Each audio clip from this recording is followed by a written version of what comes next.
Selamat siang Bu Christine. Jadi saya Sharon dari 12 AKL ingin sedikit menjelaskan cara pengerjaan SPT ini. SPT 1771. Jadi SPT 1771 kita harus mengisinya dari paling belakang, mulai dari 8A yang berisi tentang laporan perusahaan. Karena perusahaan PT Mustika Jaya Abadi ini hanya memiliki laporan laba rugi, jadi kita hanya mengisi elemen laba rugi. Lalu setelah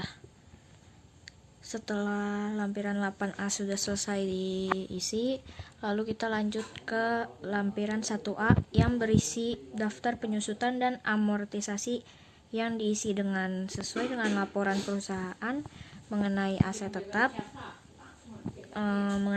tetap, lalu tinggal dimasukkan dan disesuaikan tentunya. Di sini terdapat tarif berbeda dari masing-masing kelompok. Kelompok 1 memiliki 25%, kelompok 2 memiliki tarif 12,5%, dan bangunan masuk ke kelompok 4. Sedangkan mesin, inventaris, dan peralatan itu masuk ke kelompok 1. Lalu lanjut ke lampiran yang ke-6 yang berisikan daftar penyertaan modal dari perusahaan. Dikarenakan pihak perusahaan tidak melampirkan informasi apapun mengenai hal tersebut,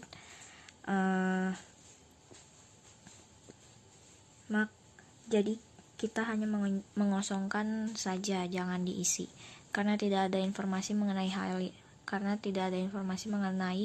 hal ini. Lalu kita langsung lanjut ke lampiran yang kelima, yang dimana berisi tentang daftar pemegang saham atau susunan pengurus yang dilaporkan perusahaan. Daftar pemegang saham di perusahaan tersebut terdapat 4, bisa dilihat dari soalnya langsung. Hanya tinggal dimasukkan saja dan disesuaikan dengan informasi soal yang ada.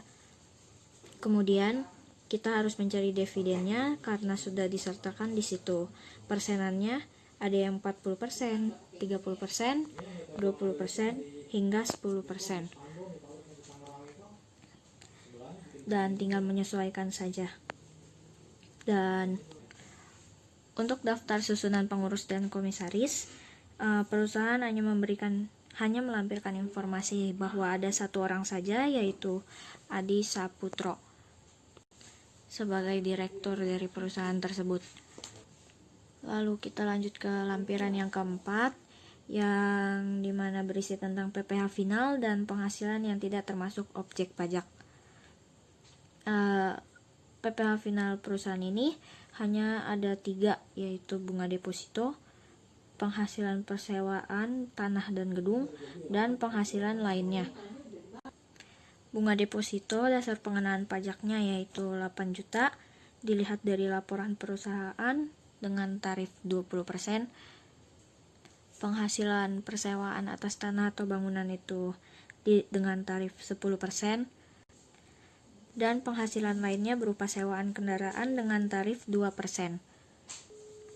Dan hasil dari PPh terutang dijumlah dan menghasilkan sebesar 4.616.400, dan nominal tersebut dipindahkan ke SPT 1771, dan untuk penghasilan yang tidak termasuk objek pajak itu ada bantuan atau sumbangan sebesar 2 juta. Lalu lanjut ke lampiran yang ketiga, kredit pajak dalam negeri yang dimiliki oleh perusahaan ini bisa dilihat dari informasi tambahan yang ada. Ada persewaan kendaraan dan bea cukai.